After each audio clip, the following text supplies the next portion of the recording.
Committee members and those appearing virtually, we are ready to begin. I will call the meeting to order. Welcome to meeting number 54 of the House of Commons Standing Committee on Human Resources, Skills and Social Development and the Status of Persons with Disabilities.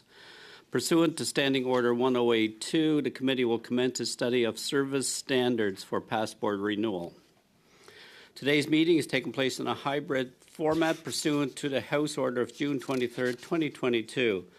That means members are attending in person in the room and virtually. To ensure an orderly meeting, those attending in person, to get my attention, please raise your hand. Those attending virtually, use the raised hand icon on your surface to get my attention. When I recognize you, you will then have the floor. You have the option of choosing to participate in the official language of your choice. Those appearing virtually, that option is again at the bottom of your surface. If there's a breakdown in interpretation services, please get my attention. We'll suspend while it is being corrected. As we have followed a practice which is now part of the process, anybody that's appearing virtually without a recognized House of Commons approved headset, I will not recognize you to participate verbally in the discussion. You would have the option of voting, but not participating. In accordance with our routine motion, I have advised that all the witnesses have been tested. We do have one issue with a departmental official whose sound quality is not adequate for interpretation. So I would like to welcome everybody and our witnesses. First appearing is the Honourable Karina Gould, Minister of Families, Children and Social Development. Welcome, Minister. Department of Employment and Social Development, Jean-Francois Tremblay. Deputy Minister, and Mary Ann Triggs, Assistant Deputy Minister, Service Canada. Ms. Triggs is the one with the issue on the sound quality, so members, she will not be able to respond to your questions. Cliff Growan, Business Lead, Benefits Delivery Modernization. We will begin with opening remarks from Minister Gould for 5 minutes or less. Minister, you have the floor.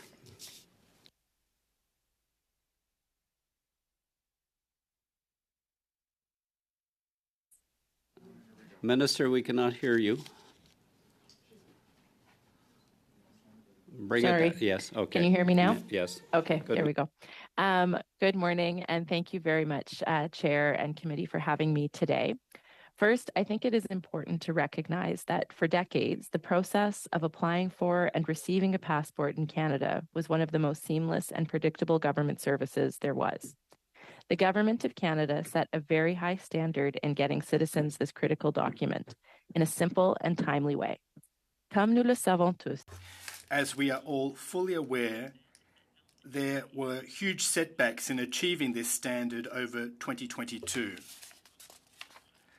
About 10 months ago, we started to notice an unprecedented increase in passport applications, one that we couldn't meet, which led to huge problems for far too many Canadians. There were waiting lines and delays, which created stress and uncertainty. And I said on a number of occasions, and I'll reiterate it today, it was unacceptable.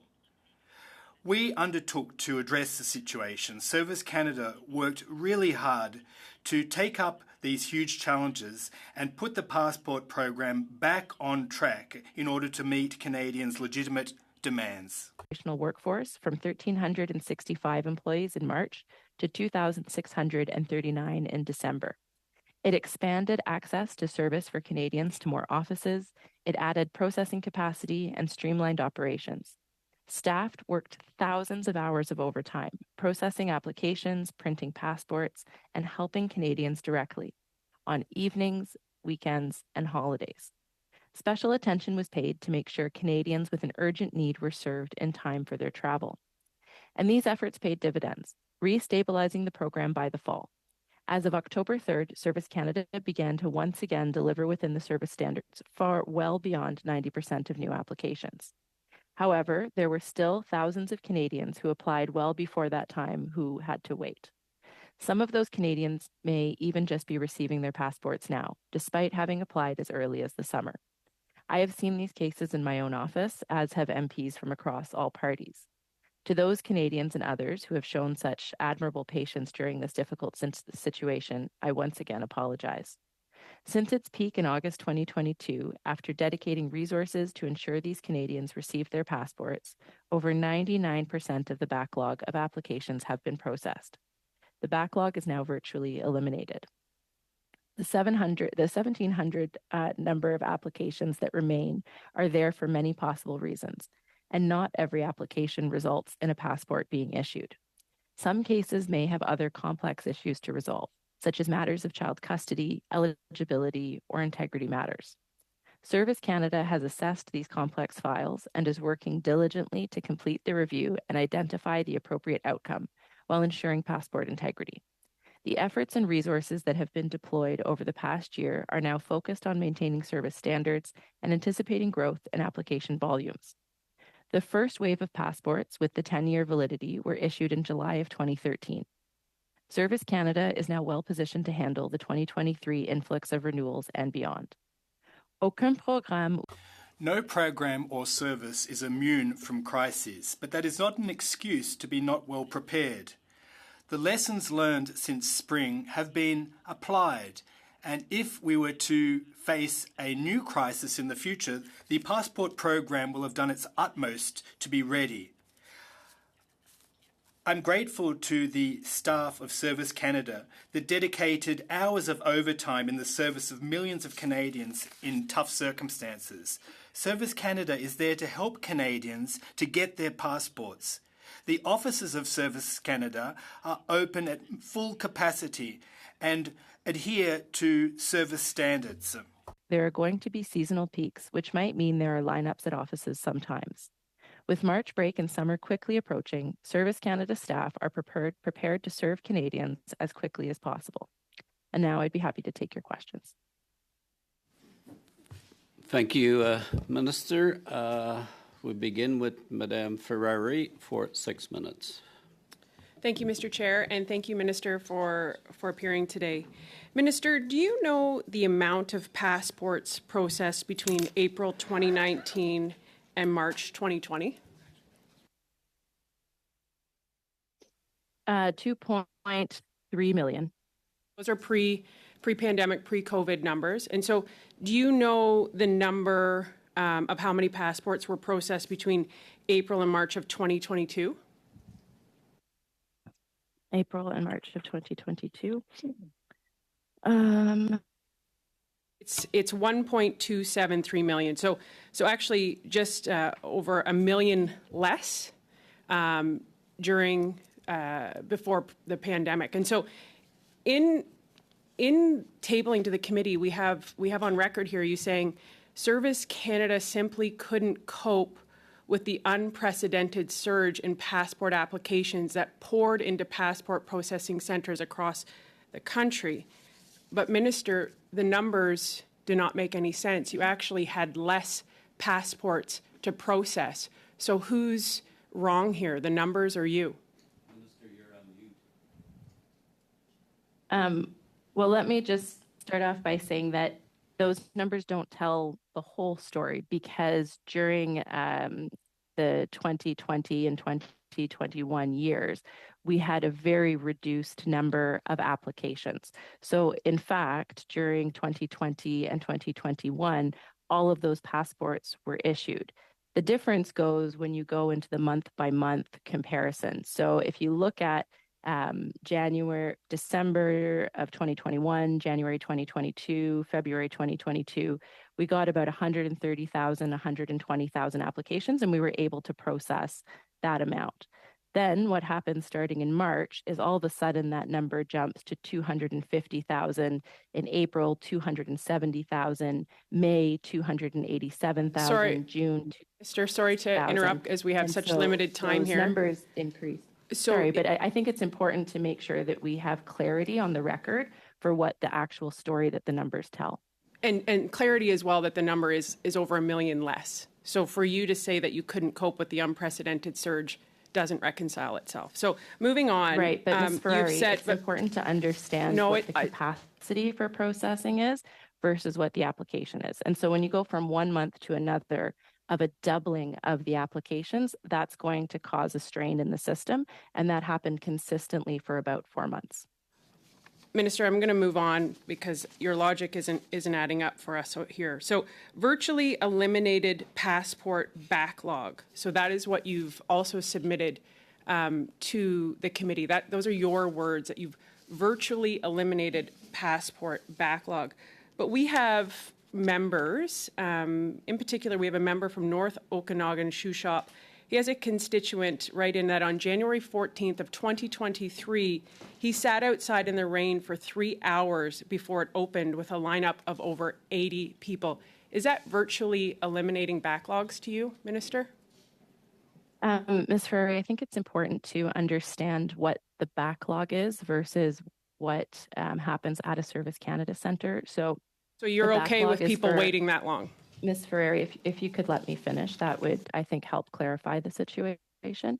But what the backlog refers to was the number of applications that were submitted to Passport Canada that were not issued within the service standards. And so that has virtually been eliminated in the sense that now when people apply for a passport, they are getting their passports within the service standards. So that's 10 business days if it's in person or 20 business days if it's by mail.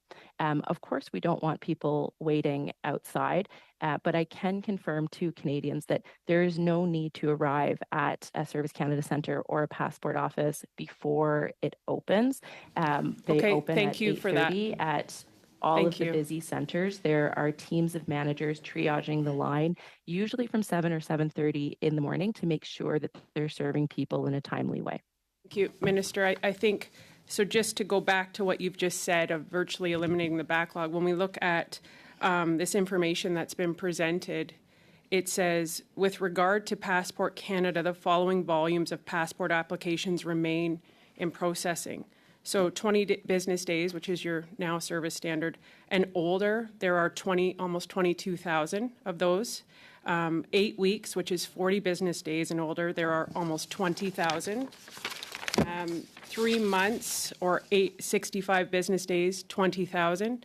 17 weeks, 12,000, and 6 months or older of people waiting for their passport is almost 2,000. So is that virtually eliminating backlog? Does that define backlog for you, Minister? So the backlog is any application that is outside of the service standards. However, what I can confirm is that within the processing since October 3rd, we are well over 98% with regards to passports that are processed in that time. If there is a delay, it's usually because there's information missing from the passport application. Every application has been touched in the system, has been assigned to an officer, and they're working with Canadians. Not every application results in a passport because there may be other extenuating circumstances such as integrity issues. We do obviously have, unfortunately, people who apply fraudulently for passports. And so it is the case that not every application will result in a passport.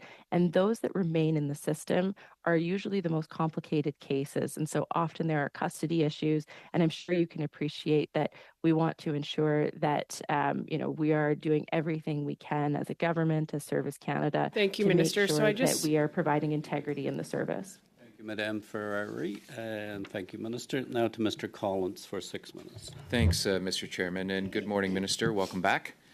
Minister, a lot of attention has been paid to the human resource side of resolving the passport issue, and so many articles and, of course, your own testimony talked about how we ramped up numbers in offices, extended hours, a lot of people working overtime to try to meet the historic demand in passport renewals and for new applications.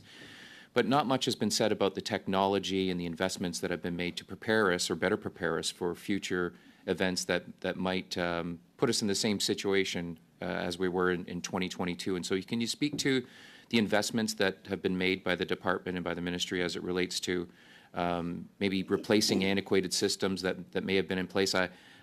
I had the opportunity to speak to a retiree, someone who worked in Service Canada for a long time, who talked about, the system that was in place for many years was antiquated and certainly didn't help us when we start to see the problems that we experienced in 2022. So can you provide some information along those lines in terms of investments that have been made? Yeah, absolutely. So, I mean, I think it's important to note that one of the main challenges that we had in the passport program with the um, surge that we saw following the lifting of travel restrictions in the spring was that we just didn't have the human resources capacity. So because in the first year of the pandemic, we'd only received about 363,000 applications, and in the second year, 1.2 million, we're already on track to have delivered 2.6 million passports this year and anticipate probably another million before the end of the fiscal year.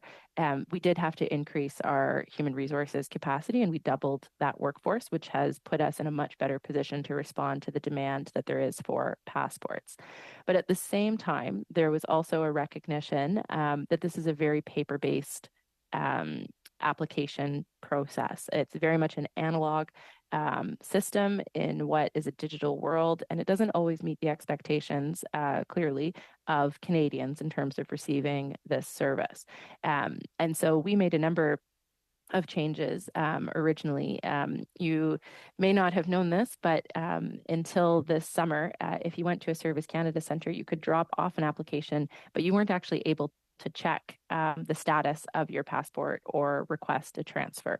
So that was one thing that was made within the current IT system to provide that access to Service Canada Centre personnel right across the country. We also upgraded the telephone system as well because it had a limited capacity because we previously didn't have the same kind of demand. And we will be launching, hopefully soon, an online status check, but also moving towards a newer 21st century IT system to make the passport system much more efficient and effective, particularly for simple renewals. Thanks for sharing that information, Minister.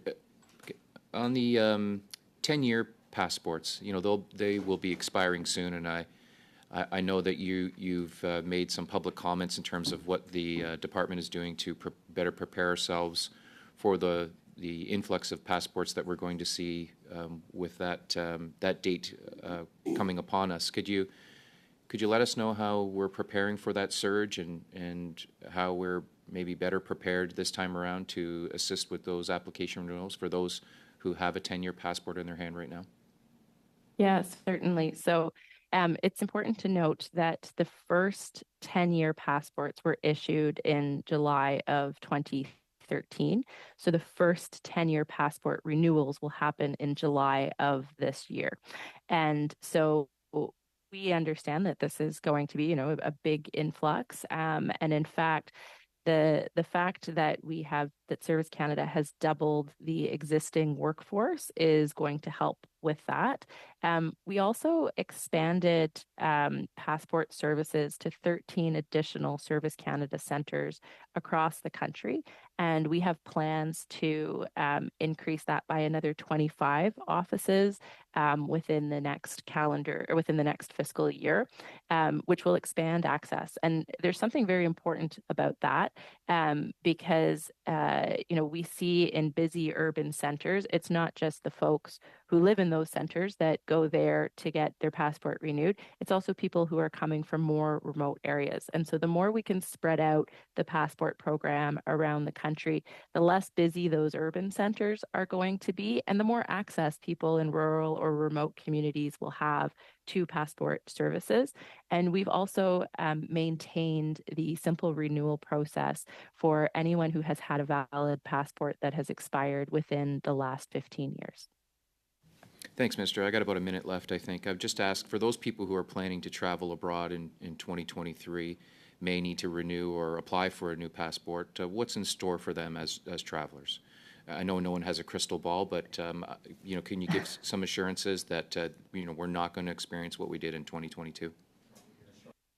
Certainly, we are much better prepared for where we were in 2022. Obviously, when you, shut something down and turn it back on, there's going to be some challenges in that regard, but we are in a much better place. And I can say that, as of January, the January numbers, we received 374,000 applications and we processed 357,000 of them. And the reason why there's that discrepancy is because if we received some at the end of January, we're processing them in February, but we are meeting our service standards 98, 99% of the time, both in person and by mail.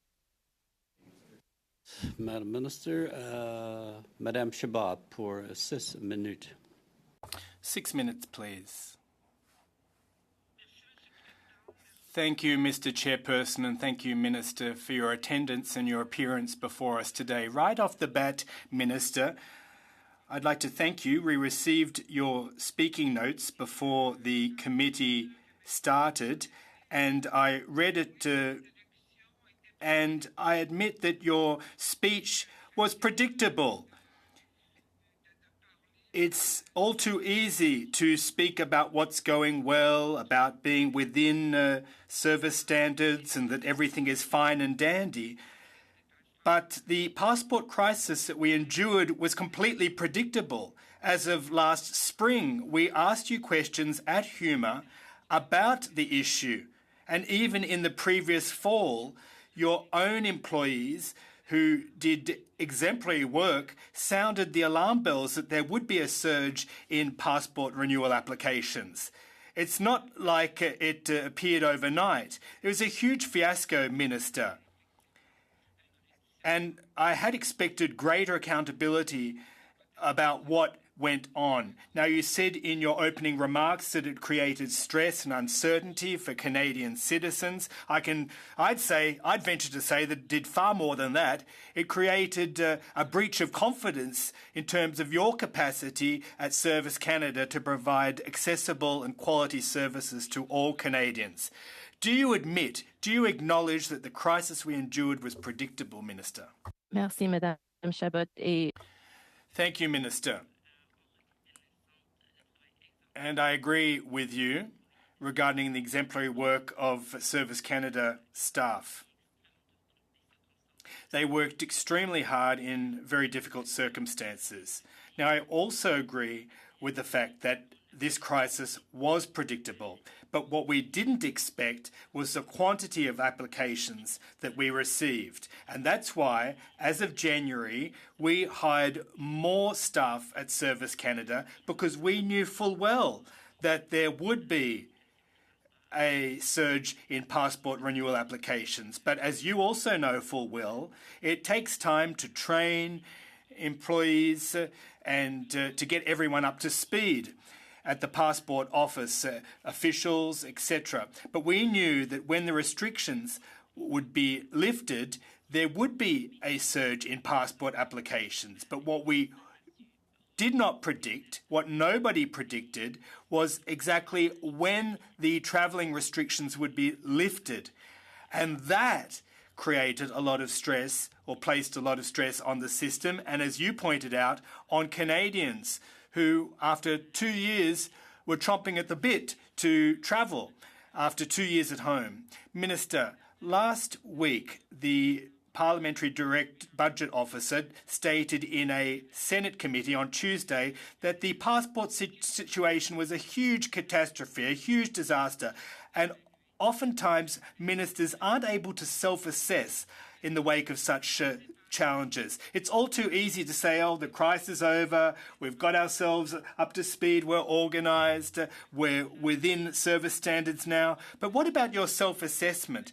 This isn't quite right. I've heard you say again and again, because even the media has called upon you and asked you what data you've based your assessments on, your management.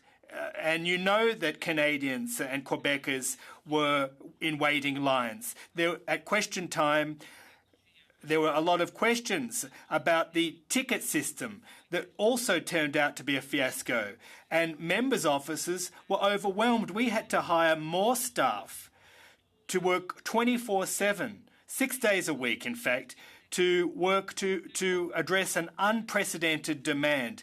This was a case of poor management. Do you acknowledge this, Minister? Response. Ms. Chabot, with all due respect, at no point in time did I say that the situation was acceptable. Right from the outset, I acknowledged that it was unacceptable, and I worked extremely hard alongside managers at Service Canada who also bent over backwards and worked hard. They were there 24/7 on the front lines in the midst of that crisis. But what I can tell you, there was a surge. But that was predictable, wasn't it, Minister? That soaring demand. As I mentioned, and if I could just conclude, I'm sorry, you said repeatedly that there was a surge in renewal applications for children. But hold on a second, Ms. Chabot, I'm trying to explain the situation to you. We knew that after 2 years of a pandemic with low demand, there was suddenly a surge in demand. And of course, our system had never had to handle such a surge previously. And what I can tell you is that the staff at Service Canada also had to come to grips with this. They really want to be there in the service of Canadians, to help Canadians. They did thousands of hours of overtime. Minister, listen, I'm not talking about the officials or about the public servants. Well, after all of this hard work, we are now ready to face any new situation. Have you drawn up an account of this fiasco at Service Canada? Is there a post-mortem of any sort of this passport fiasco at Services Canada? Yes, there's a 360-degree review over a 3-year period. The Passport Office conducted such a review. They've analysed the outcomes and they've learned lessons. Minister. Sorry, Ms. Chabot, and Minister, your time has run out. Minutes, please. You're on, Madame Zerillo. Thank you, Mr. Chair. I'm hearing a little bit of echo. Are you able to hear me? You're fine, Madame Zerillo. Thank you so much. So thank you so much for being here, Minister. And I realize that we are soon going to be heading into spring break.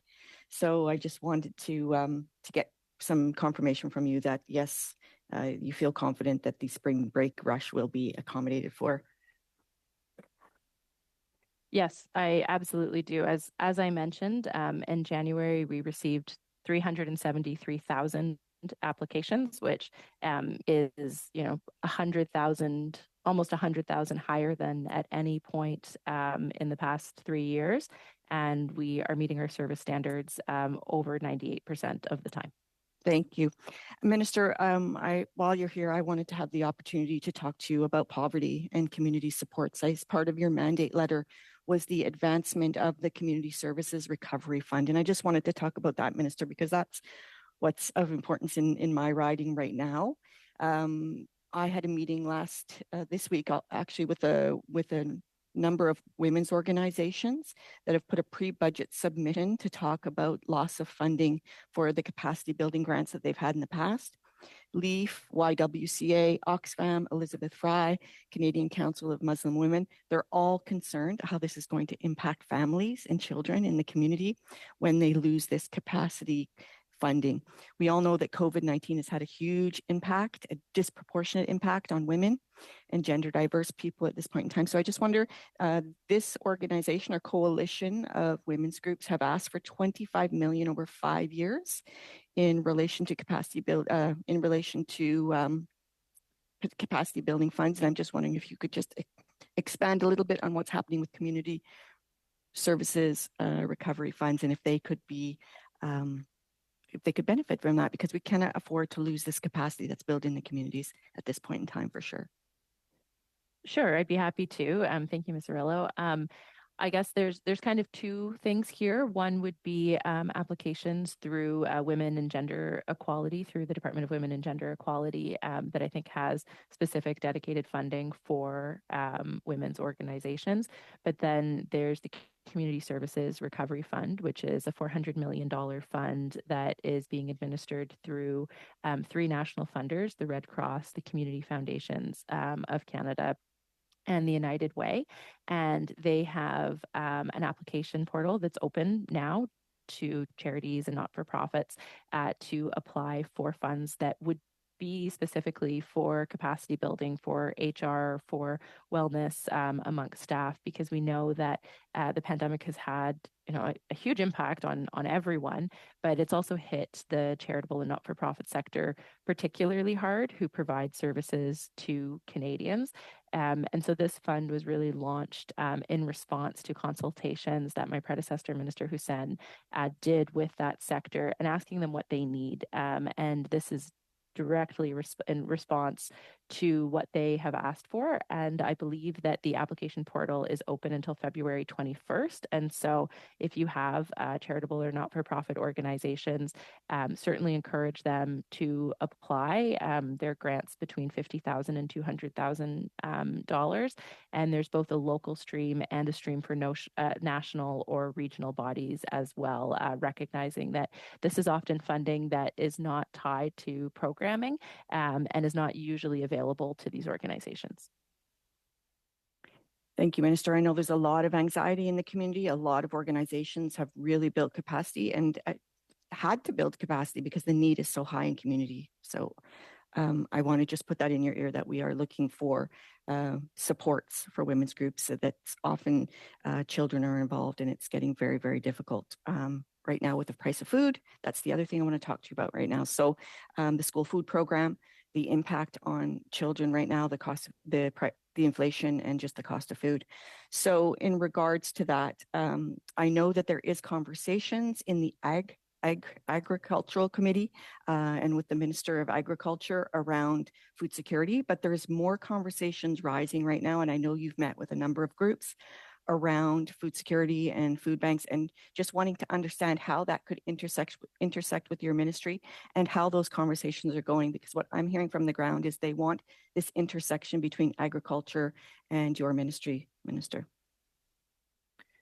Certainly. I mean, part of my mandate is poverty reduction, and with regards to school food as well, making sure that we do have a national school food policy in place. And as you noted, I've met with a number of groups right across this country who are interested in both of those things.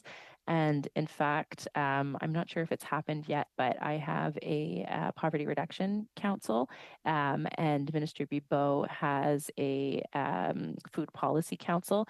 And we've actually put the chairs in touch to have a joint meeting to talk about the intersection between poverty and food security. And I know that if they haven't already, they will be meeting to discuss this, to provide some advice and guidance to both of us as ministers. And of course, Minister Bibeau and I are jointly tasked on developing the national school food policy, which is something that we've been consulting on and engaging on.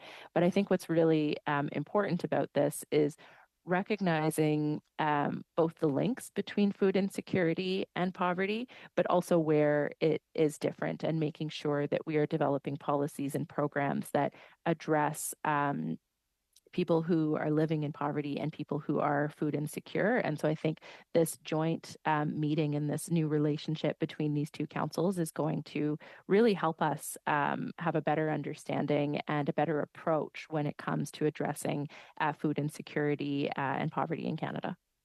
Thank you, Minister. So in regards to that, Madame Zarrillo, you're way over time. And I would just caution members of the committee, the study reference is service standards for passport renewal, and we should endeavor to stay close to the topic area. Thank you. Mr. Duncan, for 5 minutes, please.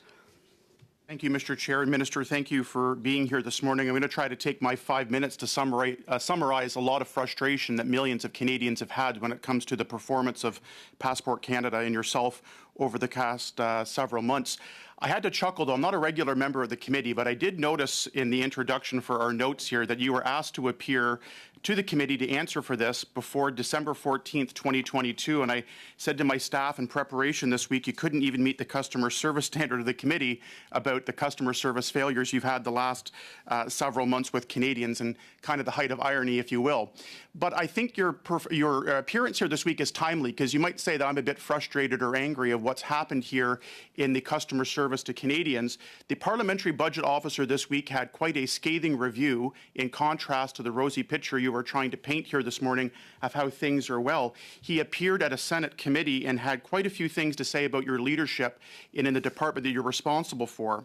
He said things such as, I think if you ask anybody who recently applied for a passport, EI, OAS, and the list goes on, they are probably very well aware that the level of service Canadians are getting is not one would expect from a world-class public service.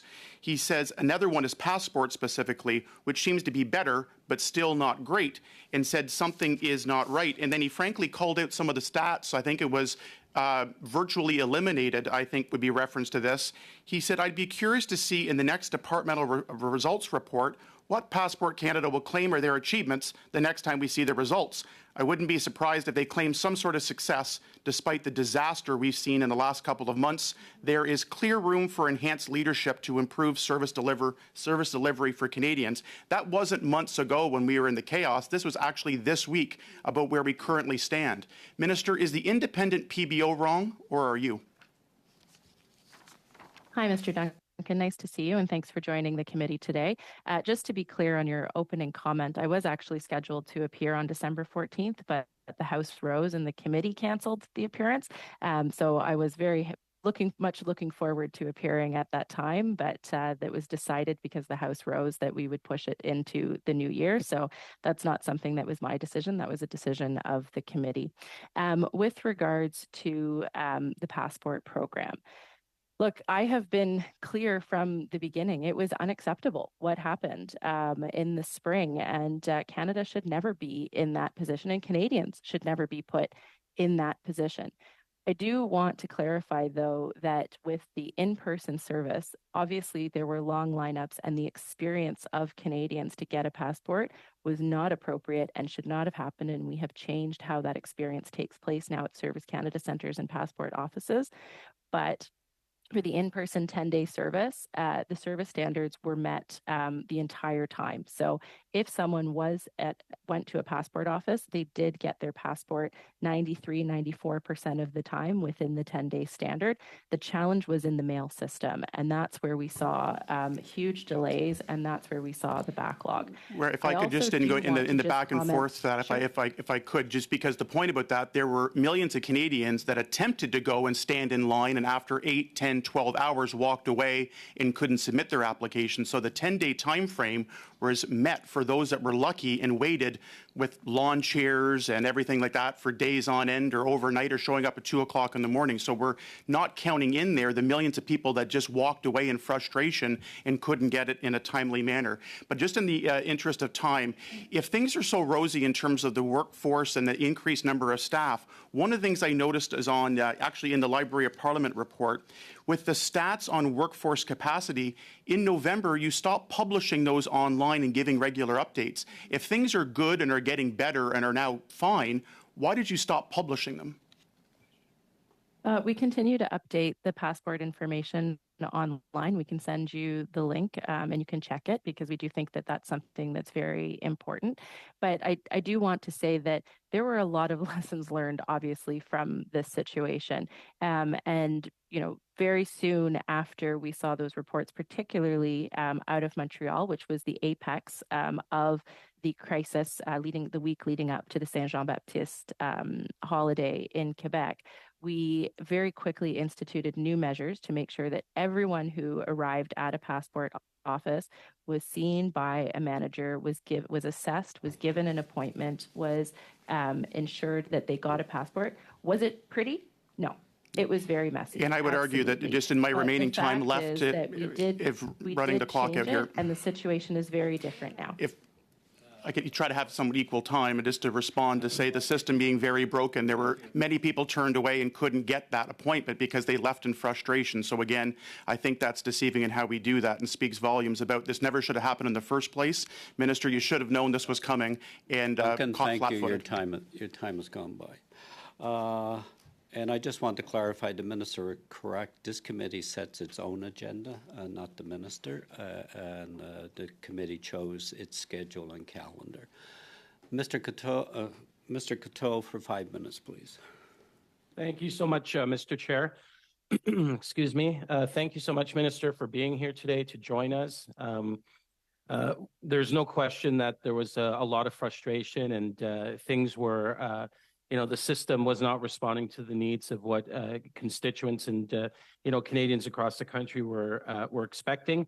I just wanted to give you the opportunity because there's been a lot of questions and it hasn't really painted the full picture of what went wrong. Can you take a few minutes to really just explain what went wrong in the system so Canadians can understand with a bit more detail? Sure. Thank you, Mr. Coteau. Look, first of all, what the big challenge was the very quick change from travel restrictions to lifting travel restrictions. And understandably, what that meant was, thousands of Canadians wanted to travel because they had done the right thing for 2 years. They had stayed home. They had, made sure that they were protecting themselves and protecting their loved ones. And when the travel restrictions were lifted, there was clear desire, to get out and see the world after that difficult time. But what that meant is that we went from getting about 120,000 applications a month in the year prior to, as of March of 2022, getting over 250,000. And that number was sustained over that period of time. And so whereas, hindsight is obviously 2020, and, had we known 3-6 months in advance that was going to be the moment when travel restrictions were lifted, then absolutely, yes, we would have been able to hire those additional 1,200 people. We knew there was going to be an increase in travel. But if we take ourselves back to February 2022, the vast majority of the country was in lockdown. There was the Omicron outbreak.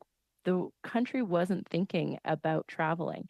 And so, of course, when those restrictions were lifted, people wanted to get out. And so we did start hiring folks in January. But at that time, it was about about 3 months to train up a passport officer. And so we only started to see the benefit of those trained passport officers later in the spring. It was insufficient for the volume that we received. Passport applications are very, integrity intensive to make sure that it's connected to the right person. And then there are two other things that happened that were factors that led to the situation that we saw Canada in the spring. The first was that we had about 80% of applications come in by mail as opposed to an in-person passport application. That's the reverse of the pre-pandemic norms when it was about 80% in person and 20% by mail. We're close to back to that ratio now. But processing by mail is a lot less efficient because you often, about 25% of applications are incomplete. And so having to be able to call someone and verify, get information, et cetera, takes additional time. And then there are two other points to that is that one, we saw a huge increase in applications for children's passports. About 50% were applications for children, which are more integrity intensive. And the other thing was that about 80 to 85% of the applications were for new passports, for first-time passport holders, as opposed to renewals. So renewals are much simpler. We have information in the system. It's a quicker process to go through. When you have to go for new passports, it takes a lot more time to establish the identity. And of course, we just didn't have the staff to respond, particularly in the mail-in system. Well, it sounds like there were so many challenges all coming in at once and creating this big challenge within the system. And I know that there was some measures put in place by your officials, by your department. What were some of those big measures that were put in place? And will we see those measures, some of those innovative measures, remain in place as we go forward? Yeah, so of course. So I mean, first of all, the system as it was moving for 2 years was quite a low volume. And so when we saw this big increase, it did overwhelm the capacity at the time. And so there were a number of things that senior leadership at Service Canada did to rectify the situation. But by that time, there had already accumulated a backlog. But the first thing that they did was hire additional resources so that we could process the applications that were in the system. And as I mentioned, Monsieur le Président, Mr. Chairperson, I'm sorry, we lost interpretation. Please suspend until that is addressed. Merci, Madame Chabot. Thank you, Ms. Chabot. We will suspend for a couple of minutes while we check out the sound quality. We'll suspend for 2 minutes.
The meeting, the minister has indicated that she's prepared to add additional time to her scheduled meeting next week.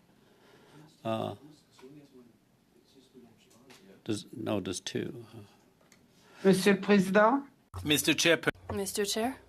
Mr. Chairperson. Well, if I've understood correctly, the minister has just offered us availability an additional 10 minutes, that is, next week, so that we can complete our questioning. So that would be acceptable to me. Thank you, Madame Chabot. Ms. Gray? Thank you, Mr. Chair. Merci, Madame Chabot. Madame Gray. Pour clarifier, ce serait 15 minutes en raison du fait qu'il faille finir les questions actuelles.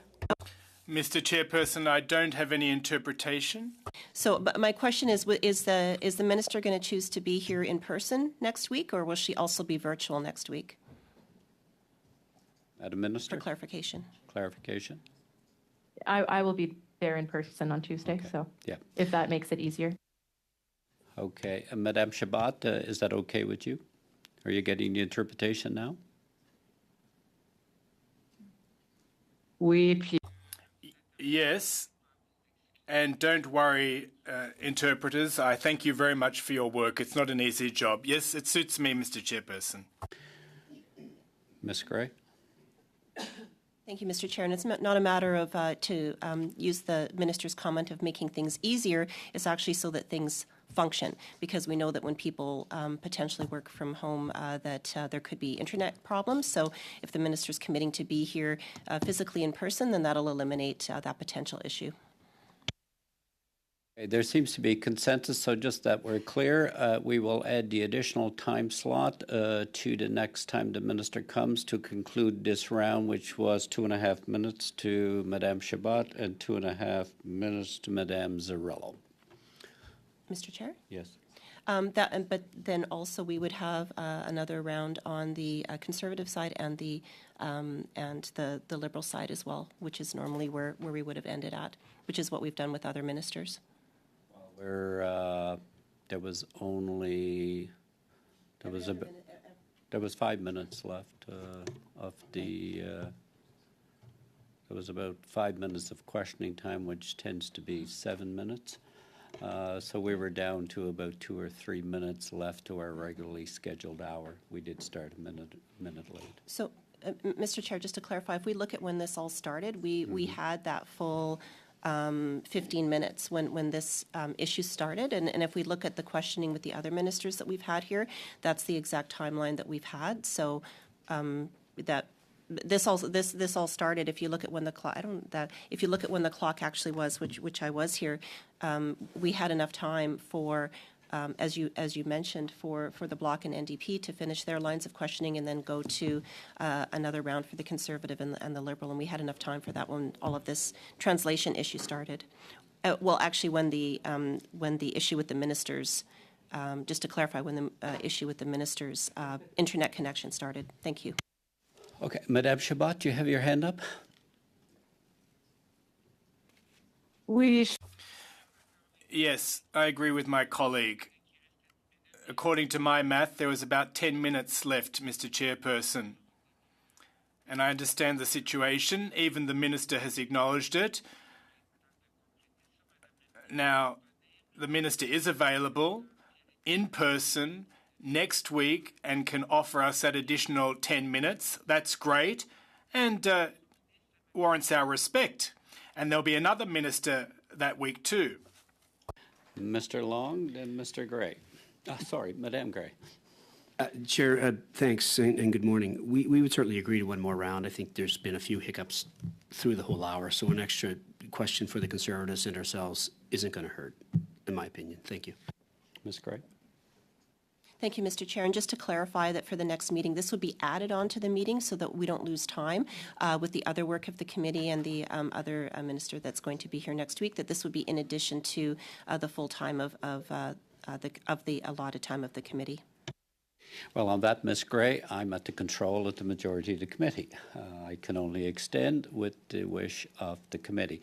So, Madame Gould, we thank you for the time. So there seems to be a consensus that we'll have you for 15 minutes when you next appear on the service standards for passport renewal. And this time I will restrict questions to the matter before the committee.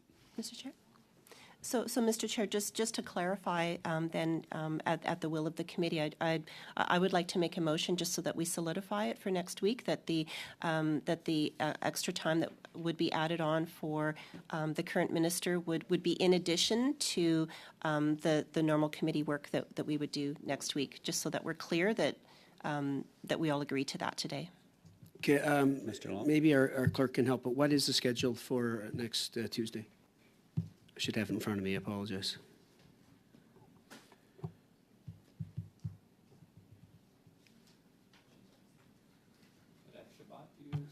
On Tuesday, February 14th, it's the subject matter of the Supplementary Estimates B.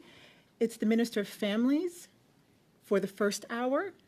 So that is from, and then Minister of Housing will be the second hour. Madame Yeah, Chabot, do you have your hand up? Oui, Yes, I was just remembering what the agenda was myself, and I support the motion that specifies that we'll add the requisite time to our committee meeting next week so that the Housing Minister can have the full hour. Yeah, I mean, I understand that, and I don't disagree at all. I guess the question would be, do House Resources allow for a 2-hour and 15-minute meeting? We have the chair. We will be making that request. Okay. So it'll be dependent, but we'll be making, yeah. Yeah, we agree. Yep. Okay, do you want me to call a vote? I'm sensing a consensus from the motion of Ms. Gray. Mr. Chair, just one more thing then, that if for some reason House Resources will not allow for the extra 15 minutes, then I would like to ensure that we have the minister back at a subsequent meeting in order to allow for that extra 15 minutes. Thank you, Ms. Gray, and that's the control of the committee. Do we have a consensus on confirming that the committee will request the resources to extend the first hour by 15 minutes to have Minister Gould finish her testimony on service standard renewal, which will involve 1 2.5-minute round to the Bloc, 1 2.5-minute round to the NDP, 5 minutes to the Conservatives, and 5 minutes to the Liberals. Do I see agreement? I see agreement. So with that, we will suspend the first hour of this meeting while we set up for the second one. Thank you, Minister Gould, and looking forward to seeing you again as you always show up. Thank you. And thank you, members. We'll suspend for a few minutes while we prepare for the second hour. Suspend.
ready to commence. Welcome back.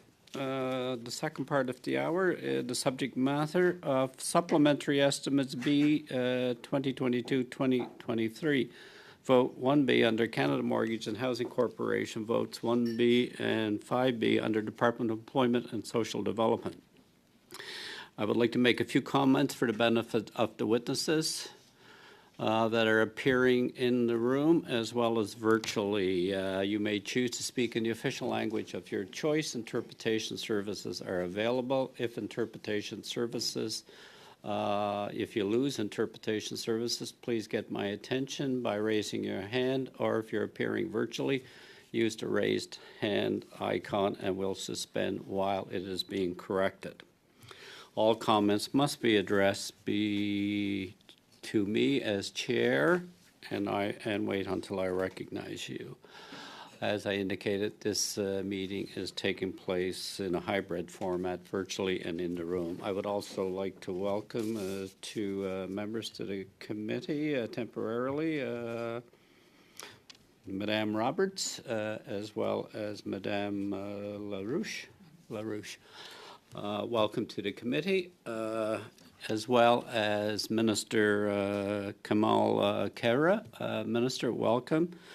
And with you as department officials, Jean-Francois Tremblay, Deputy Minister of Employment Social Development, Karen Robertson, Chief Financial Officer, Senior Assistant Deputy Minister, Elisa Ram, Senior Assistant Deputy Minister, Income Security, Social Development. Karen Hall, Associate Assistant Deputy Minister, Income Security and Social Development. Branch, Nice Toumont, Assistant Deputy Minister, Program Operations Branch. Cliff Groen, Business Lead, Benefits Delivery Modernization. We will begin with Minister Khera for 5 minutes, please. Minister, you have the floor. Thank you, Mr. Chair. Committee members, good to see you all. Before I begin, I do want to acknowledge that I'm joining this meeting from the traditional territory of the Mississaugas of the Credit First Nation. Je suis contente d'être ici. I'm delighted to be here with you today. For inviting me. I'm joined here, of course, by our outstanding officials that you just mentioned, Mr. Chair. As you all know, committee members, supporting seniors has been and will always be a top priority for our government. We are working hard to respond to the diverse needs of Canada's fastest growing age group. Over the last year and a half, I've had the fortunate to be able to travel across the country and meet with seniors and stakeholders from coast to coast to coast. And as a result of this extensive engagement, we have outlined the following priorities in improving the quality of life for older Canadians. Financial security, particularly during a time when global inflation makes affordability a challenge, aging at home comfortably, and remaining active and engaged members within their communities. Measures taken in past budgets and most recently in the fall economic statements, paired with the programs and services that we're currently delivering, are working to address these key priorities.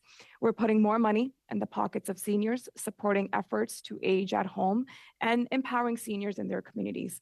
Now, it is a matter of further strengthening these programs and services.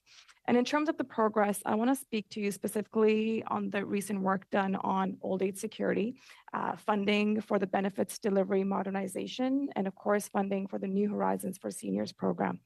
As you all know, Old Age Security Program is the first pillar of Canada's retirement system. Last year alone, it paid over $60 billion in benefits to 7 million beneficiaries, making it unquestionably an essential program. That's why, as of July 2022, we made a historic increase of 10% to old age security pension for seniors aged 75 and over. This is the first targeted increase to the OAS pension since 1973 and will provide full pensioners with an additional approximately $800 over the first year. This increase has strengthened the financial security of 3.3 million seniors, 56% of whom that are women. In addition to the increase, Canadians can be rest assured that support benefits such as the OAS pension, the Guaranteed Income Supplement, and the Canada Pension Plan, they're all indexed to inflation to help keep up with the cost of living and will actually never decrease. However, to effectively serve and support older Canadians, we need to increase the pension call center's capacity. As such, ESDC has requested $46.4 million in these supplementary estimates to support those efforts. This will lead to lower wait times, better support for inquiry so that seniors can easily access the benefits they need when they need them. In Budget 2021, we committed to accelerating the replacement of the OAS platform to guarantee our systems remain strong and resilient to ensure safe and timely effective delivery of the OAS benefit. BDM is, as you know, have heard, I'm sure, is transforming how the government delivers benefits and ensuring that Canadians are at the core of our services. That's why an additional $13.5 million in operating expenditures will enable the creation of the new contact center model equipped with well-trained integrated workforce to better deliver service excellence to Canadians. Finally, I would like to discuss the New Horizons for Seniors program and the tremendous impact this program has had in empowering seniors in their communities. And I know many of you are very familiar with this program and know the impact of these programs in your own communities. I consider myself very fortunate to have firsthand seen how much these programs positively impact the lives of seniors. NHSB is a great way to create opportunities for older adults to share their knowledge, skills with others, stay socially active. That is a key of staying healthy and having a high quality of life. That is why we looked further to enhance the capacity of the program to support more projects that fight social isolation, combat senior fraud, teach digital literacy, and support healthy aging in an inclusive, accessible environment. ESDC, as you know, Mr. Chair, has requested $10 million to enhance the New Horizons for Seniors program so we can support even more projects that improve the well-being of seniors. As stated earlier, seniors are and will always be a key priority for our government, and our record reflects that. Thanks again for this opportunity to speak to the many measures that we're taking to deliver on our commitment to improve the lives of seniors. I would be pleased to answer any questions that you may have. Thank you. Merci beaucoup. Minister, and before we begin, I'm going to remind committee members to, on their questioning, to stay as close as possible to the subject matter the committee is studying. We will begin with 6 minutes with Madame Roberts. You have the floor. Thank you, Mr. Chair. And thank you, Minister, for giving us some time to ask you some very crucial questions. You say that you have lifted 45,000 seniors out of poverty. So help me understand. What indicators of poverty are you using when you reference the statistic of 45,000 seniors being lifted out of poverty? What is the formula or metrics that you're using to determine these numbers?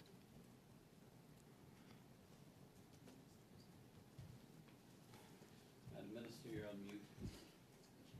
My apologies, I was on mute. Thank you, Ms. Roberts, for that question, and it's a very important question. And let me just start off by saying I think ensuring that we improve the quality of life for seniors, but particularly improving their financial security, has been a key priority for our government since we took office back in 2015. But we also recognize the challenges that I know seniors are facing, particularly. I'm sorry, Minister, I only have a few minutes, and I do apologize for interrupting you, but my question relates to how do you determine, what formula or metrics do you use to determine the 45,000 seniors who've lifted out of poverty? I can turn to my officials to give you the breakdown of that. So I'll move on until we can get that information. Seniors with notable high poverty rates include single seniors and seniors from vulnerable groups. Example, women living alone, recent immigrants, persons with disability, and Indigenous seniors. Of the 45,000 seniors that have been lifted out of poverty, how many belong to these groups? And can you give us a percentage of that 45,000 that you mentioned that you've lifted out of poverty? Well, I can certainly get my department officials to allude to the breakdown of that. But let me just talk about why financial security for seniors is extremely critical, and the work that we've been able to support seniors from the very beginning. Whether it was, of course, first and foremost, Ms. Roberts, you would know we actually restored the age of eligibility for seniors to retire back from 67 to 65. We, of course, increased the guaranteed income supplement, as you know, that actually and has some of the lowest. That's great news. We've heard it before. I'm sorry to keep interrupting, but I have so many questions that I really need to get to. So if you could get those numbers for me, it would give me a better indication of what this true example is of 45,000 seniors lifted from poverty. So I'm going to move on to my next question. So you say that you've lifted 45,000 seniors out of poverty. Where did this statistic come from? If you don't have the breakdown for me, can you tell me how you determined the 45,000? With all due respect, Ms. Fox, Ms. Roberts, if you allow me to answer the question, and I know my officials are there to have that breakdown for you to answer that specific question that you're asking. But allow me to actually just briefly go back to the fact that the guaranteed income supplement that we have enhanced has actually helped over 900,000 most vulnerable seniors, and most of them are single women. Can we get the officials to provide me that information? I need to get that information because I can't wrap my head around that. So I can absolutely turn to my officials. I know they're in that room, I believe. If you could please allow them to do that, and I would appreciate those numbers because I'm going to move on as I'm short of time here. According to Statistics Canada, the poverty rate went from 14.5% in 2015 to 8.1% in 2020, a dramatic decrease. Specifically, the rate of poverty in seniors dropped dramatically as well. However, Statistics Canada stated that these decreases were driven mostly by income from temporary pandemic relief benefits. Due to these temporary payments, according to Statistics Canada, this measurement of poverty is skewed. So can you explain to me how the rate of decrease in the poverty, how that impacted with the CERB payments? Ms. Roberts, again, I want to try to go over all the ways that we've actually helped seniors and have lifted 45,000 seniors out of poverty. As I first mentioned, one of the very first things that we did was restore the age of eligibility that your government wanted to raise to 67. We actually restored that back to 65. We enhanced the income supplement that has helped 900,000. Okay, so we hear those. With all due respect, I would love to answer the question. I know, but I'm short on time, and I'm sure the chair wants me to move on. Can you get your officials to give me those responses on the 45,000 on the previous questions we asked? Absolutely. I know they're in the room. Jeff? Please. The numbers come from from Statistics Canada. If you look at StatScan, in 2015, it was 7.1, the poverty level for seniors. In 2019, it was 5.7. And as you said, it went down in 2020 to 3.1. Partially due to the COVID measures, for sure, but we have to remember that we went from 7.1 to 3.1. So, the number I have is 8.1. But my question is, what are the metrics? How did this decrease happen? Did it happen because of CERB? Did it happen for any other reasons? I don't know the answer to that. Between 2015 and today, there's a lot of measures that have been put in place. For example, the top-up on the GIS is one of them. There's been an increase in the OAS pensions too, and other initiatives that contribute to actually make sure that seniors were not in poverty. So can you table to this committee the report for us so that we can? I would appreciate that. Thank you. Thank you. Roberts, Mr. Van Bynen, Mr. Long. Mr. Van Bynen for 6 minutes. It is me, Mr. Yes. It is me, Mr. Chair. Thank you very much. First of all, thank you very much, Minister, for joining us today. You have some real challenges ahead of you in your portfolio, and I commend your efforts in reaching out and speaking directly to the seniors that are impacted, and particularly we had a very successful meeting with the a large number of seniors at the Aurora Senior Center just recently. So I'm sure you're finding that very informative. And your challenges in terms of what we've commonly heard as the gray tsunami that's going to add to the number of clients you'll be serving, but also will aggravate the labor shortage within the people that are serving an aging population. And in fact, I'm sure you'll have received a copy of our recent labor shortage study in the care economy. So thank you for being here and sharing your information with us. The pandemic shone a light on the tragic and the awful conditions in long-term care facilities. Can you please outline how our government has stepped up to provide national leadership to improve the quality of care in long-term care facilities? Thank you so much, Tony, and thanks for your leadership. And I know I have a tremendous amount of respect for the work that you do. And I know we were in your community not too long ago in January, and it was a robust discussion with stakeholders and community members in your community talking about things that I know we need to be doing supporting seniors. In terms of long-term care, I think this pandemic, and I think we all know has highlighted long existing uncomfortable truths and gaps that existed in long-term care homes across Canada and how seniors were cared for them within them. And I know how extremely difficult that was for all Canadians, especially those devastating for those living in long-term care homes, their families, and for those hardworking healthcare staff who cared for them. Tony, you of course know this. I saw some of these challenges firsthand when I put my scrubs back on and returned to the front lines at one of the hardest hit long-term care homes in Ontario in my community of Brampton. And I knew we had to do more. And I'm very happy to say we did. We have been showing leadership on that front. 2 weeks ago, we welcomed the release of long-term care standards released by CSA and HSO.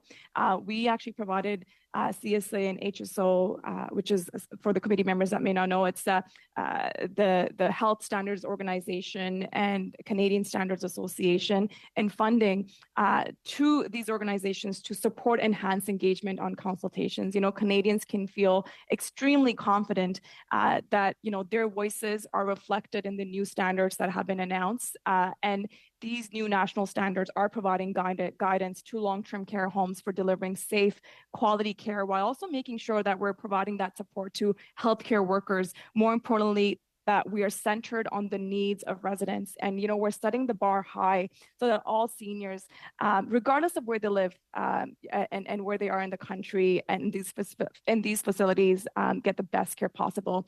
As you also may know, Tony, in budget 2021, we put aside $3 billion over the next 5 years to support provinces and territories in their efforts to improve and implement standards of long-term care. This is in addition to the $1 billion in Safe Long-Term Care Fund that we had announced, and happy to say every single province and territory has signed on to that agreement. And I want to be clear, this is not it. The release of these standards are not the end of the federal response.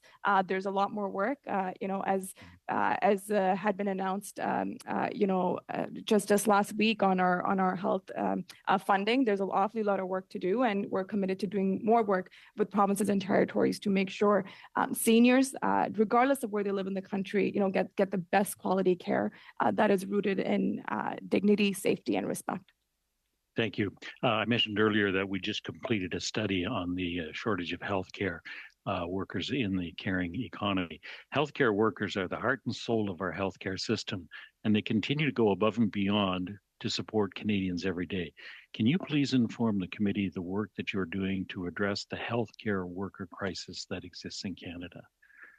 Absolutely. I mean, you've raised an extremely important question. And I think, as you know, our government is working extremely closely with partners, including labor, healthcare unions, to seek solutions to improve, retention, recruitment, and particularly, personal support workers, home care workers, and essential workers involved in providing care for some of those most vulnerable Canadians.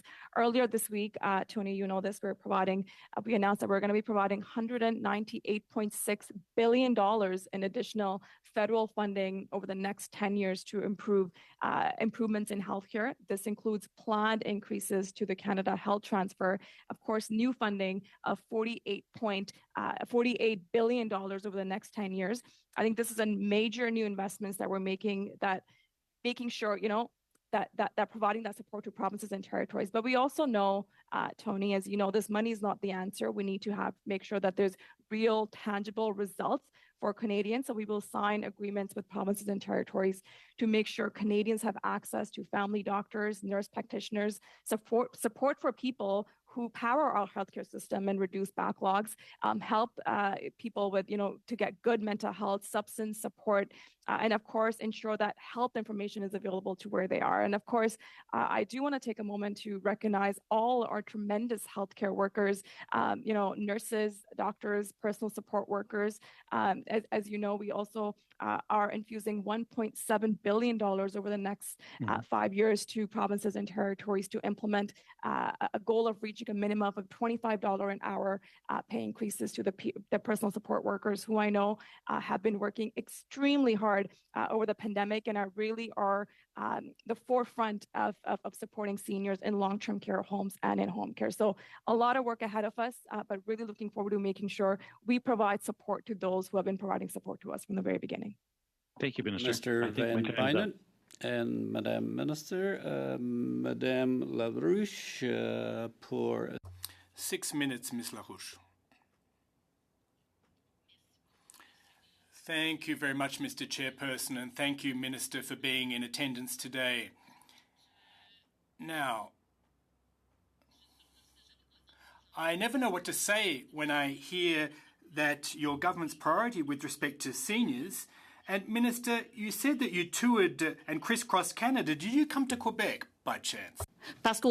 Because in Quebec, Minister, yes or no, Minister, did you come to Quebec? Yes, Madame LaRouche, I've been to Quebec twice already in my 2 tours, and I've been meeting with folks around the region, not just in the urban centers in Montreal, but also in rural Quebec. I spent a lot of time in the summer there meeting with seniors organizations. Okay. I see. Well, I'm surprised, because what we hear from advocacy groups in Quebec, Minister, and they're unanimous in this, FADOC or QDR, that your government clearly hasn't prioritised seniors since you came into office. And last fall, a study by QDR and an advocacy group on inequalities demonstrated that half of seniors don't have what they need to live in a dignified manner. Now, there are a lot in poverty, and I'm talking about a decent income to live with dignity. And what about seniors over 75 years of age? These figures don't take into account inflation, which are affecting the price of groceries and housing. And I don't want to hear that you helped seniors by way of food banks. Honestly, frankly, that smacks of a lack of dignity for seniors that they go and line up for food banks. Now, inflation doesn't discriminate. And there is a study that confirms that half of seniors don't enjoy a decent living income. What's your government going to do so that seniors can live with dignity? They built our society. They deserve to be treated fairly and with dignity. And of course, we have the 65-year age group, the 75-year age group. Splitting them up like that is not fair towards seniors, Minister. Merci beaucoup pour la question. Thank you very much. For that question. Mr. Chair, through you, let me first and foremost reiterate to this committee and to seniors that are listening. My priority and our government's priority from the very beginning, since we took office back in 2015, has been to support seniors. And we have done a number of things that I'm extremely proud of to support seniors from coast to coast to coast. As Mr. Speaker, I'd like to go back and perhaps get into a little bit of detail of the measures that we have taken forward. As the honourable member knows, one of the very first things that we did as a government was to restore the age of eligibility for old age security and guaranteed income supplement back to 65. We then enhanced the guaranteed income supplement that has helped over 900,000, some of the most vulnerable seniors, majority of them are single women, and has lifted 45,000 seniors out of poverty. We've also then enhanced the Canada Pension Plan that is actually helping future retirees, because we need to make sure we're also taking care of those that are that will be retiring soon. But it's also important to recognize, Mr. Chair, is that Oui, Madame la Ministre. Yes, Minister, unfortunately, I'm running out of time. You've already spoken about your measures. You've lifted seniors out of poverty, but when it comes to the GIS, they need more money and they aren't even eligible for it. Can someone in 2022, in a context of inflation, live with dignity with such a tiny income? And Minister, in the midst of the pandemic, we had to come to Ottawa to ask questions of you. You gave assistance to everyone except for seniors. At the end of the day, you gave them $300, only $300, and $500 for those who got the GIS. Is that putting seniors first? You've forsaken half of seniors. This 55-year age eligibility means that many seniors haven't seen their income go up whatsoever. And I don't think that they expected to be living in poverty at the age of 65. Is everyone able to work at that age? Do you really want them to go back to the workplace and when they're not able to do so? You talk about prioritising seniors, but let me turn to another topic. Now, you haven't responded to the question, why have you pitted seniors against each other? Two categories of seniors in the context of inflation, and all seniors, all those seniors that receive OAS are being affected. Why are you discriminating based on age? Why are you pitting seniors against each other? A 30-second answer, please.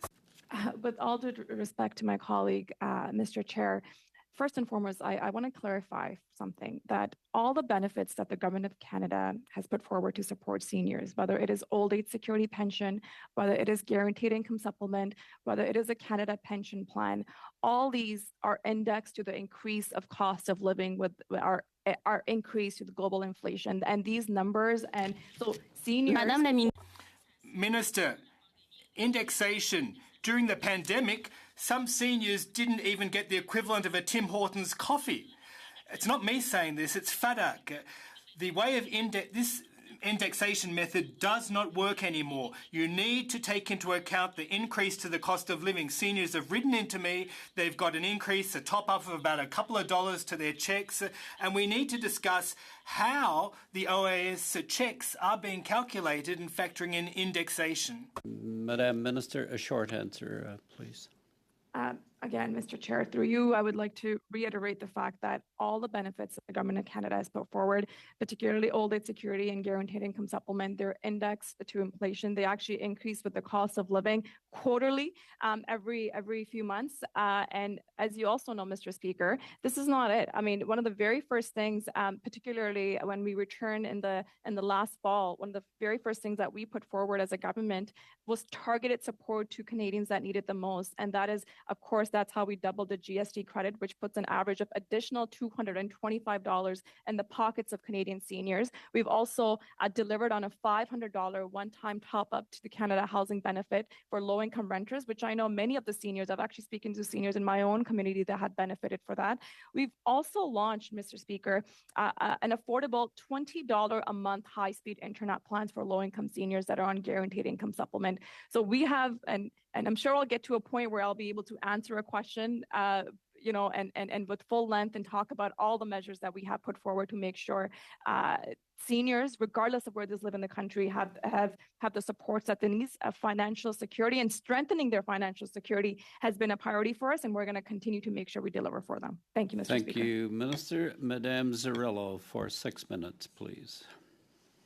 Thank you, Mr. Chair, and I thank the Minister for coming to committee today. And the Minister mentioned that there's three pillars that were mentioned today. The top two were financial security and aging at home. And I wanted to talk about the most vulnerable seniors that are intersecting between not having enough financial security and not being able to age at home, because more of them are finding themselves homeless. So just recently, I was out visiting Lookout Society, which is a shelter and emergency housing here in my community, and more seniors are needing this service.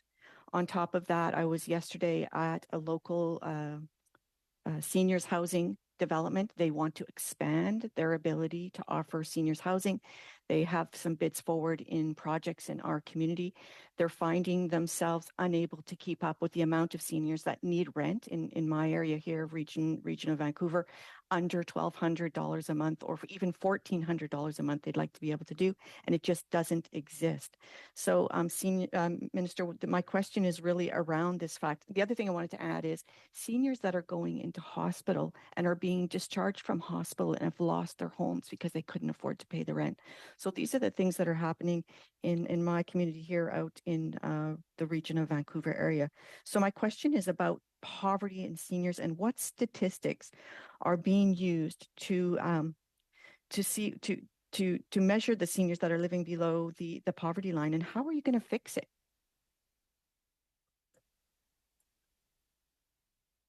My apologies. Thank you for that question, first and foremost. And let me just start out by talking about, affordable housing for seniors. I agree with you completely, Ms. Cirillo, in terms of many Canadian seniors face incredible challenges when it comes to housing. These challenges, of course, are exacerbated by escalating house pricing, of course, the aging housing stock and adequate supply and growing senior population.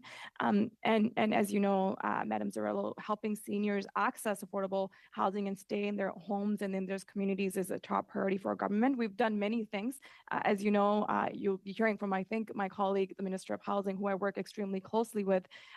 Canada's first ever housing strategy created by our government back in 2017 is helping actually seniors access affordable housing, stay in their own homes, in their own communities. It will actually reduce the number of seniors in need of housing through a $13.2 billion of National Housing Co-Investment Fund. This fund is expected to create at least 7,000 new affordable housing units for seniors. This is actually going to support much needed renovations, including improved accessibility to allow seniors age in place. Thank you so much, Senior. If you don't, Minister, if you don't mind, I just know that I don't have much time, and you're hitting on a topic that I'd really like to talk about, that co-investment fund. So I've worked or been meeting with not-for-profits in my community that supply housing, affordable housing for seniors, and they do not have the expertise or capacity to be able to managing that. So can you give us an idea of what kind of other supports? Sometimes they need logistical support, expertise, architects that can help them with renovation. So what kind of supports are available? Because yes, they can apply for the grants. They've got the capacity in the community, like the land or the buildings, but they don't necessarily have the expertise to make it happen. So how can you support that? Or how is the government going to support that for those not-for-profits that don't necessarily have the expertise to renovate or build housing? They have the expertise to manage it.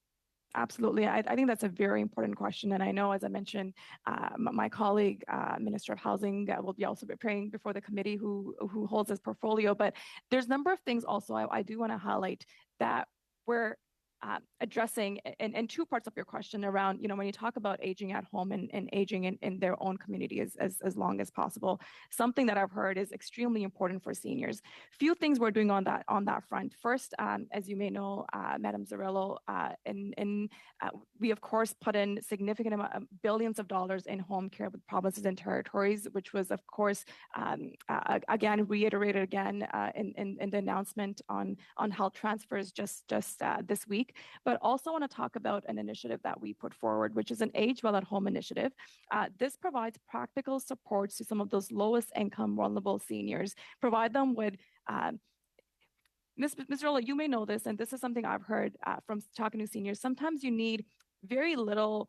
Sometimes it's something very practical that actually prevents seniors from leaving their own home and their community, whether it is, shoveling their driveway or someone coming and, giving them a good meal, making sure, giving them a ride to pick up their prescription medication or such. So in budget 2021, we put aside $90 million over 3 years for an Age Well at Home initiative. We actually launched this call for proposal for this program last year, and we'll have more to say of those organizations that have received funding this year.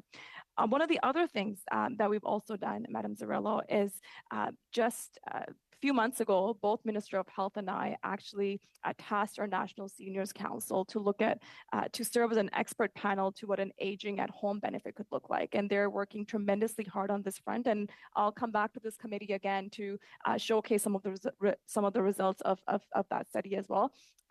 And as you know, in the last budget, we also put measures, whether it was doubling of the home accessibility credit, whether it was introducing the multi-generational home renovation tax, these measures that were in the budget to make sure those living with disabilities and those seniors that want to stay in their own communities, in their own homes for as long as possible, get that support.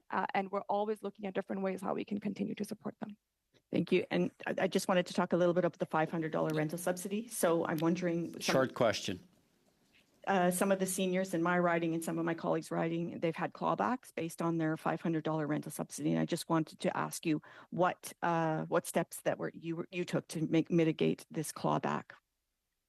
Can you, if that's very specific in terms of, because you wouldn't have a clawback if like a person that is on a full guaranteed income supplement would not have a clawback if they received another housing benefit. But if you have a very particular question about a seniors, I'm happy to take it back with me and get back to you personally. Yeah, it's rental subsidies, transit, that sort of thing that they're having clawed back. I will. Thank you. Thank you, Madame Zarrillo. Madam Minister, now Madame Roberts for 5 minutes, please. Thank you, Mr. Chair. So I'm going to go through these quickly because my time is limited. So, Minister, I have spoken to a senior, Sonia, from Winnipeg, and I was very emotionally touched by her story. And her story is that, you know, with the carbon tax increase, it's going to triple her fees. And this she cannot afford. She is currently living from overdraft to overdraft. She's maxed out her Visa cards. She's maxed out her line of credits. She can't even afford to go to the grocery store because she can't afford to put the gas in the car. She canceled her doctor's appointments because she can't afford to drive there. I try and listen to these seniors, and I can't help but get emotional. Can you explain to me how a single senior is telling me that your benefits that you're putting forward are not helping her with the cost of living? Your government is failing on this count. Do you have an explanation to that? Well, let me just talk about, and hopefully, Ms. Roberts, you'll let me finish. We've done many things to support seniors, and as you know, Ms. Roberts, when your government was in power, your government actually wanted to increase the age of retirement to 67. That would have actually came in place right now in 2023. Would have been the year that the age of eligibility for. Okay, so let's you know, going back is not the solution. Your point of order. I think the minister should be allowed to finish the question that was asked of her. Thank you. Madame Roberts, it's your time. Okay, so I need to get to some questions, and I'm going to get to this one. So Bill Van Gordon, who's chief operator of CARP, and I'm sure you know who he is, Canada's largest association for older Canadians, he said that in the time that he's been working at CARP, he has never in his experience heard and seen so many angry seniors. This is based on a focus group that he conducted with CARP. They are angry. They're feeling that this government is not taking care of them. And these are the seniors that built our country. Can you please explain to me and to the seniors that are listening today, what is your understanding of how are we going to support them financially? You continue to say, you know, talk about the increase, but this woman is not living on what programs you have. How can you explain that to her? Would you please do that? Absolutely. And I will again reiterate the number of things that we're doing and that we're going to continue to do. First, as I mentioned, we've increased the guaranteed income supplement that has helped 900,000 seniors. Majority of them are single, vulnerable women, Ms. Roberts, as you mentioned. We've actually lifted 45,000 seniors out of poverty because of that. We've also increased and enhanced the Canada Pension Plan for future retirees. So more seniors, as we know, we have an aging population. By 2051, quarter of the population is going to be 65 and older. So we want to make sure that they're supported. And all the benefits that we put forward, whether it is Canada Pension Plan, Old Age Security, and Guaranteed Income Supplement, all of them are actually indexed with the increase to the cost of living. So they will only increase and never decrease. So they don't have to worry about their financial security. Sorry to interrupt, but can we get back to my topic? I just want to understand something. How many focus groups have you held in the last 18 months? That's a great question. I've actually traveled from coast to coast to coast and have spoken to hundreds of thousands of seniors in the year that I have been a member of parliament, including in your own riding, Ms. Roberts. I was there spending time with them in the fall. I was in every region of the country speaking to many members' ridings, and I was in Mr. Kuto's riding and held a town hall in his community. I was in Tony's riding just earlier in January. Okay, so thank you very much for doing that. I'm going back to my... I do want to say, Ms. Roberts, I was in your community, and some of the seniors actually came to me and thanked me for the work that we were doing with our New Horizons for Seniors program in your own community. I want to give a whole shout out in your own community. I think it's a human endeavor program. Okay, so how does that pay for their bills to heat their homes in wintertime? You know, it's great. I'm not complaining about the Horizon program, but how does that help that single senior that's living from overdraft to overdraft, maxed out on their credit cards, maxed out on everything that they have, and they can't even afford to heat their home? She's living under 5 blankets at night just to stay warm, but can't even afford to go to the doctor. How does that help them? We've increased the old age security for those seniors 75 and older. We have helped them with the increases to the guaranteed income supplement. We're continue to be there. I mean, and part of my mandate is making sure we're supporting them as we move forward. And with all due respect to my honorable colleague, thank God her government wasn't in government. Otherwise, she would have been able to still work at this time if she was 67, because that's one of the things that would have... We never had a carbon tax. On n'a jamais imposé de taxe carbone. Merci, Madame Roberts. Nous passons à Monsieur Lang. Vous avez 5 minutes. Merci, Monsieur le Président. Merci beaucoup, Madame la Ministre, d'être des nôtres aujourd'hui. J'ai quelques remarques à prononcer avant de vous poser une question. En tant que gouvernement, nous n'avons aucune raison d'être sur la défensive. There's no interpretation, I'm afraid. Sorry, Minister. Continue. I have it. I do have interpretation now. I didn't in the beginning. LaRouche, if there's still a problem, get my attention. Continue. Thank you, Mr. Chair. And again, good morning to my esteemed colleagues. You know, I've heard the questioning this morning, and I certainly understand the questioning from an opposition viewpoint. But, you know, as a government, we have no reason to be on the defensive with respect to what we've done for seniors. One of the first things I certainly became very aware of when I was campaigning back in 2015, seems like yesterday, was the plight of seniors going door to door and how they had felt abandoned by the previous government, how there was no support. They felt totally neglected. And, you know, look, you know, I'm blessed. My mother is still in my life. She's in her 86th year. And, you know, Mom gets her old age pension. She gets her supplement, you know, with a little bit of support from us. But she's very, very appreciative. In fact, you know, she called me just recently saying, you know, I got an increase in my my pension, and it was indexed, obviously. So, you know, again, Minister, I think that we have done great things, and I think we've been there for seniors. And I want to give you a chance, without being interrupted, to kind of go through the programs that we have done. They're significant, and they have made a difference to hundreds of thousands of seniors across this country. So, Minister, if you want to just have the floor for a bit, just to go through the programs again, to remind my colleagues and remind Canadians what a significant impact that our government has had on seniors in Canada. Thank you. Thank you so much, Wayne, for that very important question. And thanks to your mom for sharing the fact that, you know, the benefits that are indexed, and they're indexed quarterly, for seniors. We have one of the best pension systems in Canada, and we should be proud of that. Should we be doing absolutely more? And yes, we should be, because there are vulnerable seniors that we need to make sure that we're supporting. And this has been a priority. I remember, I got elected with you, Wayne, back in 2015, and one of the things that we ran on was to make sure that we're going to restore the age of retirement back to 67 from 65, which the Conservative Party of Canada wanted to increase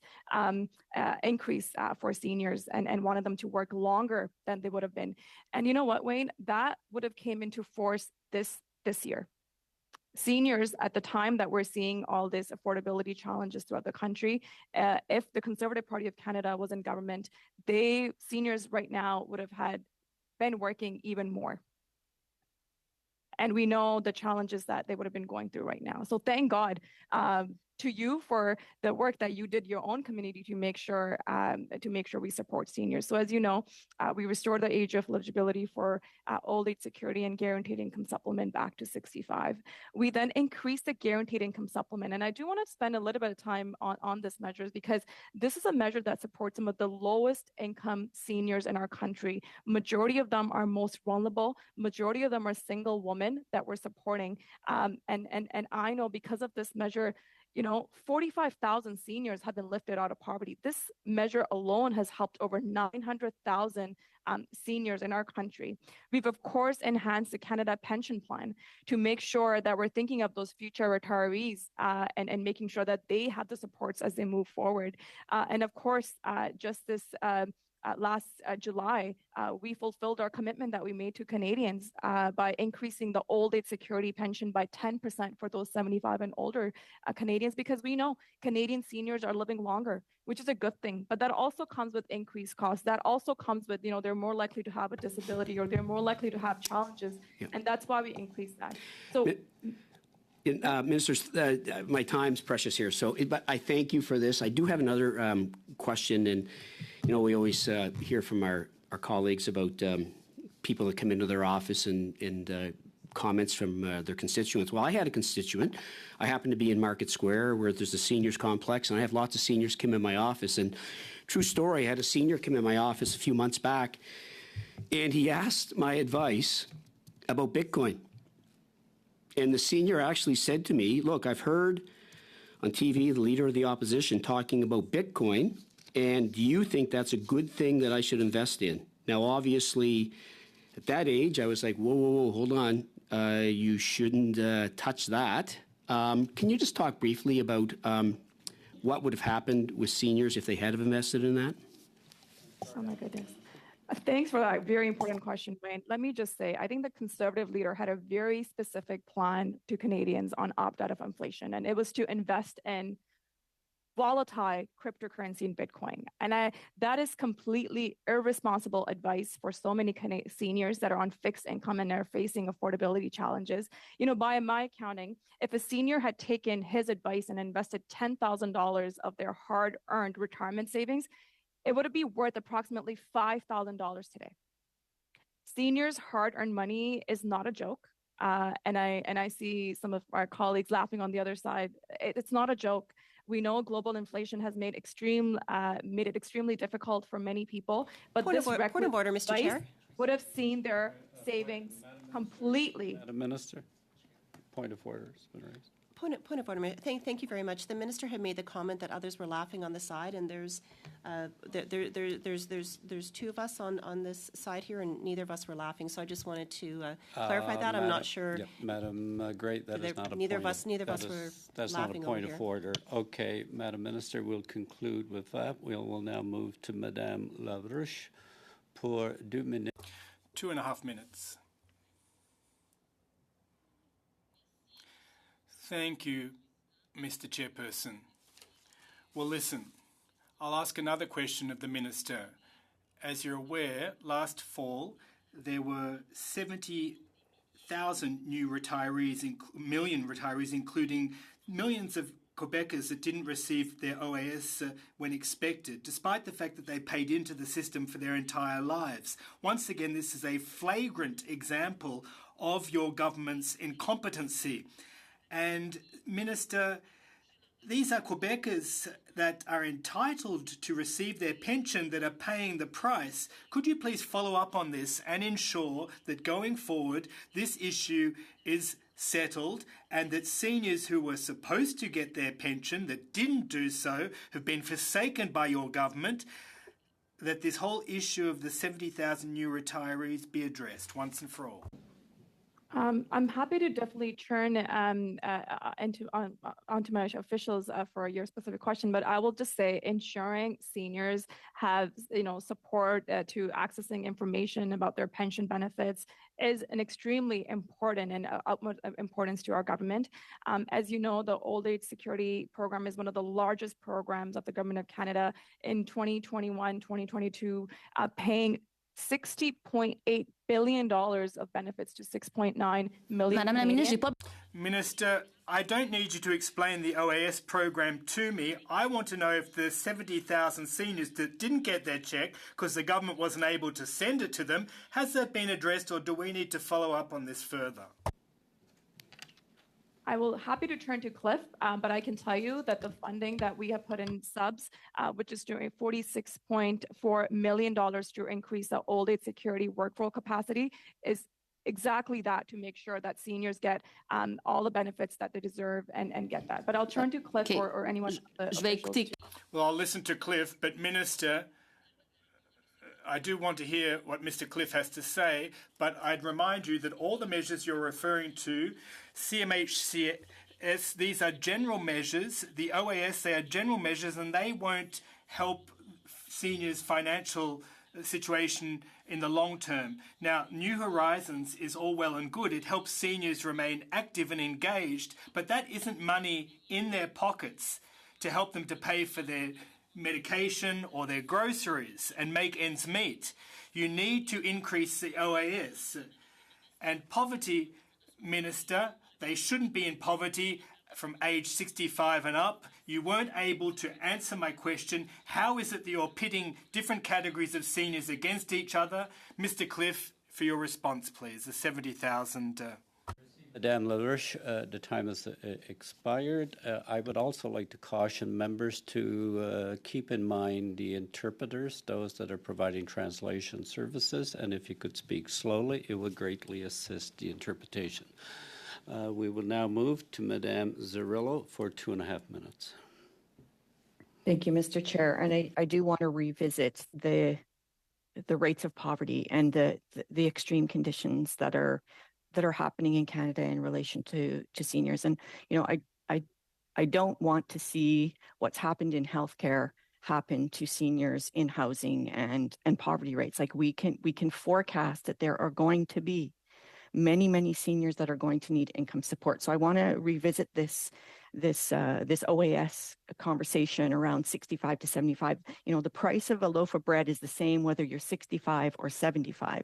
And at this point in time, the government has chosen to only increase the OAS for seniors over 75. It's been mentioned today, and it's been mentioned by my colleague, our critic for seniors, that this is discrimination. So I'm asking, why does the minister believe that seniors under 75 don't deserve the same financial supports and the same ability to pay the rent and buy food? Well, let me just first reiterate. I think if our record speaks for itself in supporting all seniors, and that is precisely why one of the very first things that we had done was to restore the age to make sure seniors 65 and above get the benefits that they need and that they deserve, and rightfully they get those benefits. As the member also knows, we actually increased the guaranteed income supplement for all seniors 65 and up that needed that support. These are, again, as Ms. Zerillo would know, some of the most vulnerable, lowest income seniors, some of the poorest seniors in our country. And because of these measures, by enhancing the OAS and the guaranteed income supplement, has lifted 45,000 seniors out of poverty. It has actually helped 900,000 seniors. And in terms of your questions on why 75, why 75, why the old age increase for those 75 and up, stats has shown us, Canadian seniors are living longer. which is a good thing. That means we're doing good things in Canada. But that also means they're more likely to have a disability. They're more likely to have, they're more likely to lose a spouse. They're more likely to have more increased health expenses. They're more likely to outlive their savings. And we needed to make sure that we're providing that additional support to Canadians that needed that support, particularly those seniors as during that time as they are aging. But with that being said, all seniors and all the benefits that we have put forward, such as the old age security, such as the Canada Pension Plan and the Guaranteed Income Supplement, all these benefits are designed to provide benefits that increase with the cost of livings, and these payments only ever increase or stay the same. They actually never go down. Old age benefits rates are reviewed quarterly to ensure they reflect the cost of living, and Thank CPP you so much, Minister. are reviewed yearly. Just wanted to Thank you so much, Minister. Thank you, Madame Zarrillo. Our time is gone, and thank you, Minister Kara. I have one item left under business before we adjourn the meeting. So with that, thank you, Minister, for appearing today, as well as departmental officials. So you can leave. I just have one item. Committee members, you received a draft of the news release referencing Bill C-35. You received it in your electronic binders last night. If I'm seeing consensus, that the clerk may release the news release unless there's objections. Madame Chabot? Madame Chabot? Madame Chabot? Mr. Chairperson, I have a bit of time over the course of the day to reread this, please, before giving you my final decision. Mr. Chairperson?